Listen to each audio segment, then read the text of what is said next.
On aurait pu raisonnablement s'attendre à avoir déjà une idée des résultats de l'élection présidentielle américaine. Nous ne le savons pas, parce qu'il n'y a pas encore assez de votes comptés pour que Donald Trump ou Joe Biden sortent victorieux. En fait, en raison du temps qu'il faudra pour compter le nombre énorme de votes par correspondance exprimés lors de cette période de pandémie, cela pourrait prendre des jours. Et si les résultats font l'objet de contestations judiciaires, cela pourrait même prendre des semaines. Et ce serait délicat. Pour devenir président, il n'est pas nécessaire de remporter le vote populaire. Un candidat doit plutôt obtenir la majorité dans un système appelé collège électoral, où chaque État obtient un certain nombre de voix ou d'électeurs à peu près proportionnel à sa population. Donc si vous gagnez cet État, vous gagnez ces voix, sauf le Nebraska et le Maine, mais c'est compliqué. Il y a 538 votes au total dans cet État. La personne qui en obtient 270 deviendra président. Ainsi, malgré un taux de participation presque record cette fois-ci, comme d'habitude, ce ne sont que quelques États clés qui décideront de l'élection. M. Biden et M. Trump devraient remporter les États qu'on s'attendait à ce qu'ils gagnent. La course est encore très serrée dans quelques États cruciaux. Dans certaines de ces États pivots, les agents n'ont même pas commencé à compter les votes par correspondance, et cela pourrait tout changer. Alors comment pourrions-nous arriver à un résultat ? L'Ohio et la Floride étant prévus pour M. Trump, l'accent est maintenant mis sur quelques États critiques où les votes sont encore comptés. Ils offrent un certain nombre de pistes pour que l'un ou l'autre des candidats puisse obtenir une victoire.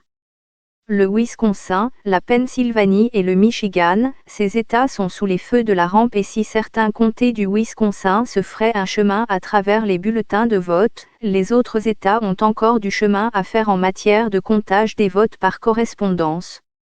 Cela pourrait prendre des jours. L'Arizona, l'État n'a pas voté démocrate depuis 1996, mais cela semble être un gain potentiel pour M. Biden, qui a ciblé les jeunes latinos progressistes vivant dans cet État. Le Nevada, la Géorgie et la Caroline du Nord, la course y est trop serrée, ou le décompte des voix trop précoce pour annoncer une tendance. Donald Trump s'en sort mieux que prévu et Joe Biden n'a pas réussi à gagner les États pivots qui comptent les votes rapidement, ce qui signifie plus d'incertitude alors que nous attendons encore des États clés. Joe Biden s'est adressé à ses partisans en disant « Nous allons gagner », mais il a également exhorté à la patience. Donald Trump déclare que les républicains ont gagné et a prétendu à tort qu'il y avait eu fraude. Comme nous le savons, les votes sont toujours comptés et il n'y a aucune preuve de fraude. Il y a eu de grands moments, mais surtout lors des autres élections qui ont eu lieu, où le contrôle du Sénat est toujours en jeu, les projections de la Floride et de l'Ohio étaient importantes pour la campagne du Trump, ce qui signifiait que l'attention se tournait vers le Midwest américain. Le sénateur Lindsey Graham, son allié, devrait l'emporter sur son adversaire démocrate Jim Harrison en Caroline du Sud, une course qui, à un moment donné, semblait perdue.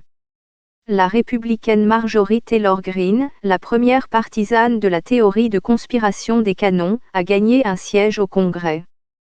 Toujours dans la course au contrôle du Sénat, les démocrates ont perdu l'Alabama, leur siège le plus vulnérable, mais ont gagné le Colorado face aux républicains. L'Arizona, le New Jersey et le Dakota du Sud semblent tous avoir voté pour la légalisation de la marijuana à usage personnel. L'Amérique a son élu ouvertement transsexuel le plus haut placé après l'élection de Sarah McBride à un siège au sein de l'Assemblée législative de l'État du Delaware. Les avocats pourraient s'en mêler. Donald Trump indiquait précédemment qu'il déposerait un recours en justice, a promis de lancer une contestation devant la Cour suprême. L'équipe de campagne de M. Biden déclare qu'elle avait des avocats prêts à intervenir.